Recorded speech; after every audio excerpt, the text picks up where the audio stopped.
Knowing your biotype is a fantastic first step to getting personal with your health. But what happens next to create your personal health code? This is where we start to get completely personalized, where all the other factors that affect your health are considered in conjunction with your biotype. So let's talk about what are those other factors. Those factors include things like where you live, the amount of stress you're under, your diet, how much exercise do you get, your lifestyle, whether you work full-time, how much you travel long distance, the chemicals you're exposed to, the interactions you have with other people. Basically, everything that happens to you in your life affects your health. How does it do that? When you experience something, your brain interprets what has happened and automatically makes your body react to maintain a balance. For example, my friend Jan, she's a sensor, so a warm environment is a must for her to feel her best. If it's cold, her body has to work harder to keep her warm. Basically, her body recognizes the cold temperature as a threat to survival. She has a small frame, and she doesn't generate her own heat very well. So she goes into protection mode. All of her blood rushes to her vital organs. Her fingers and her toes get cold and might go numb, while her body automatically creates stress signals. And that changes the chemical balance inside of her body to adapt to the situation. Hey, you know those hormones that we like to keep in balance so much? Well, when she's cold, then her muscles contract and she feels more tense, more stressed.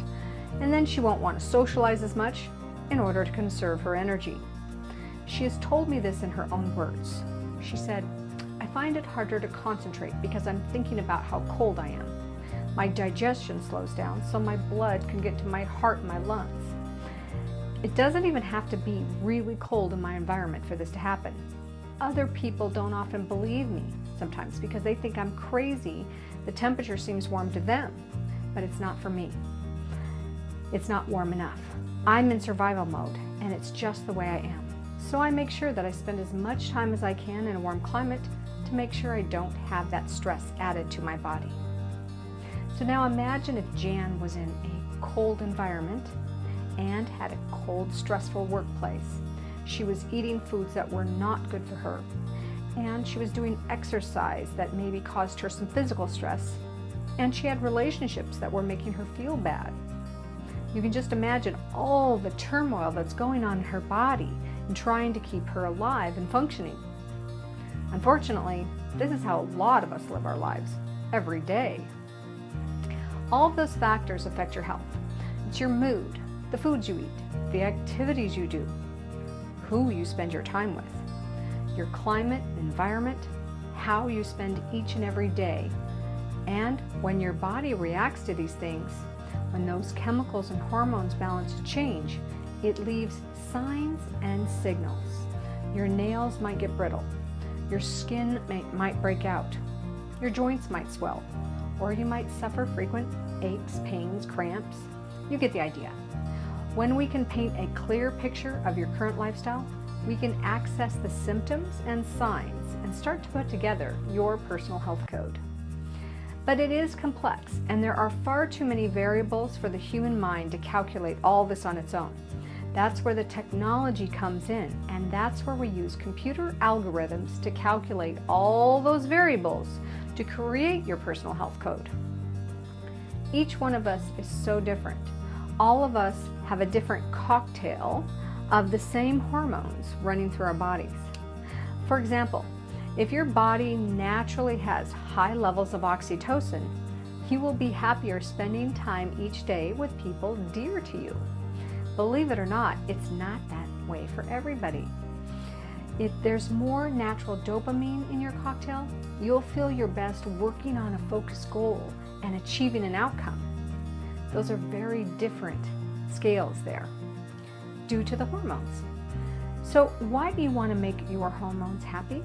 Because if you're doing what's natural for your chemical makeup, it's easy and it keeps you in balance, which means you'll have a better mood, more energy, your digestion will improve, you'll sleep better. Basically, you'll be loving life even more.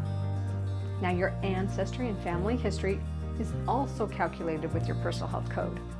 Why? It's your gene blueprint. Just because your father's line had a high rate of heart attack, it doesn't mean you're going to have one. It will generally just mean there's a risk. But we know that we can turn those genes on or off with the factors that we have control over in our lives. When we know what the risks are, we can work more diligently to prevent them from occurring. Now let's take a look at one of those areas in the food category. Most of us have total control over what we put in our mouths. So it's one aspect of our life that we can be very diligent about and control. Sensors typically have less hydrochloric acid in their stomachs than other biotypes, and they also have a shorter digestive tract. This combination makes it more difficult for them to break down and gather nutrients from raw food. Sensors on a raw food diet may therefore have trouble with their digestion, with symptoms like feeling cold, tired, lack of focus, less energy, ultimately leading to a state of malnutrition because the food has passed through their body before the nutrients can be extracted. Now this is completely different to the Guardian and the Connector, who have robust digestion systems and really benefit a lot from raw food. Activators have the highest amount of hydrochloric acid naturally. Their digestion is strong and they can eat raw vegetables, cooked meats, raw fish, most anything, no matter how it's prepared. However, grains can sometimes give them problems. Not so true for the Crusader. Grains are an important part of their diet to ensure their high energy consuming brain has enough sugar to function well throughout the day. A diplomat may use green leafy vegetables to cleanse their system. Green leafies are important for diplomats because they are magnesium rich.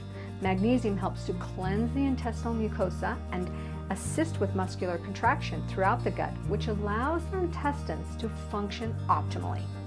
But a Connector will utilize the fiber in smoothies more efficiently to do the same cleansing track. And the Guardian will cleanse better with warm broths and a touch of fermented ingredients like miso or vinegar, because they contain things that will produce enzymes, almost like little helpers that will digest for them. We can gain a general understanding of the types of foods that suit our body through accessing the biotype. But your personal health code takes it further, looking at each individual food item and how it reacts with your body in particular. When we start to add more layers to the equation, like your climate, your age, stress level, medical conditions, and ancestry, we get even more precise. For example, one diplomat living in a cold climate will need very different foods and activities and other stimulation to maintain balance than a diplomat living in a hot climate. Their age, gender, ancestry, and stimulus that is right for them to maintain balance changes even more. By now, you're beginning to understand the complexity of the calculations behind your personal health code and how important it is to know what's right for you. Because when you know, all you need to do is do it, and then you'll be the healthiest version of you ever.